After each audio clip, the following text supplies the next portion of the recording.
తెలంగాణలో మరో పోలీస్ అధికారి ఏసీబీకి అడ్డంగా దొరికిపోయాడు. డీజీపీ కార్యాలయంలోని పోలీస్ కంప్యూటర్ సర్వీసెస్ విభాగంలో డీఎస్పీగా పనిచేస్తున్న సంకిరెడ్డి భీమిరెడ్డిపై ఏసీబీ కేసు నమోదు చేసింది.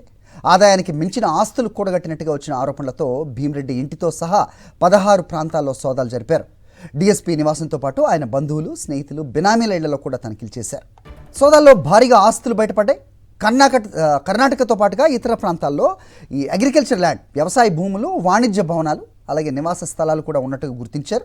ఇంకా భీమిరెడ్డి ఇంట్లో నుంచి 2 కిలోల బంగారు ఆభరణాలు, 20 కిలోల వెండి వస్తువులు, 23 విదేశీ మద్యం సీసాలు స్వాధీనం చేసుకున్నారు. బినామీల ఇళ్లలో కూడా పెద్ద మొత్తంలో నగదు పట్టుబడింది. భీమిరెడ్డి ఇంట్లో ఒక డైరీని అధికారులు స్వాధీనం చేసుకున్నారు. అందులో బినామీల పేర్లు ఉన్నట్టుగా గుర్తించారు. ఈ ఆధారాలతో మరిన్ని చోట్ల సోదాలు వేగవంతం చేశారు.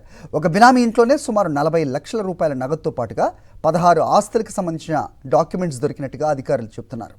రైట్, ఇక ఏసీబీ సోదాలకు సంబంధించిన డీటెయిల్స్ మా ప్రతినిధి రవిచంద్ర అందిస్తారు. రవిచంద్ర, చూస్తున్నాం గత నెల రోజులుగా ఎవ్రీ వీక్ ఒక అవినీతి తిమింగలం ఏసీబీ వాళ్ళకి చిక్కుతూ ఉన్న పరిస్థితి.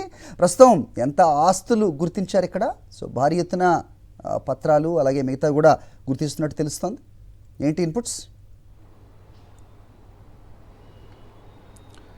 హరి, మీరన్నట్లు ప్రతి వారం ఏసీపీ అధికారులు ఒక అవినీతి తిమింగలాన్ని పట్టుకుంటున్నారు. అక్రమంగా ఆస్తులు కూడబెట్టినట్టుగా అధికారుల అవినీతి తిమింగలాలను పట్టుకుంటున్నారు. నిన్న కూడా అదే జరిగింది.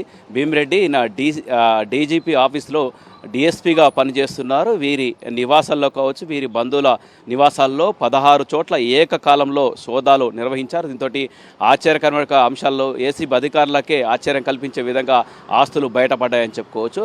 అయితే సాయంత్రం వరకు ఈ విధంగా విచారణ చేపట్టారు, ఈ విధంగా సోదాలు చేపట్టారు. అయితే జనరల్గా ఎక్కడైనా గతంలో కూడా జరిగినట్టుగా ఏసీబీ అధికారులు చేపట్టిన దాడుల్లో సాయంత్రానికి ఆ విధంగా అవినీతి పాల్పడ్డటువంటి అధికారులను సాయంత్రానికి అరెస్ట్ చేస్తారు. అయితే భీమిరెడ్డిని ఏ విధంగా అరెస్ట్ చేయకపోవడంతో ఇందులో కూడా రాజకీయ కోణాలు ఉన్నాయా? ఎవరి ఒత్తిడి మేరకు, అంటే పై స్థాయిలో ఉన్నటువంటి వాళ్ళు ఎవరు ఒత్తిడి మేరకు భీమిరెడ్డిని అరెస్టు చేయలేదంటూ కూడా బీఆర్ఎస్ నేత ఆర్ఎస్ ప్రవీణ్ కుమార్ ఎక్స్ వేదిక కూడా ట్వీట్ చేశారు. అసలు ఎవరి ఆదేశాల మేరకు, ఎవరి ఒత్తిళ్ల మేరకు ఏసీబీ అధికారులు భీమిరెడ్డిని అరెస్టు చేయలేదంటూ, ఇందులో ఏమైనా ఇంకా ఒత్తిడి ఉన్నాయా, ఎందుకు దాచిపెట్టడానికి ప్రయత్నం చేస్తున్నారు, భీమిరెడ్డిని తప్పించడానికి ప్రయత్నం చేస్తున్నారన్న కోణంలో కూడా అటు బీఆర్ఎస్ నేత ఆర్ఎస్ ప్రవీణ్ కుమార్ ట్వీట్ చేసిన సందర్భాలు కూడా ఉన్నాయి. ఎందుకంటే జనరల్గా సాయంత్రం వరకు ఎక్కడ ఏ సోదాలు నిర్వహించినా కానీ అరెస్టు చేస్తారు. ఆ విధంగా అరెస్టు చేయకుండా ఈ విధంగా ఉంది.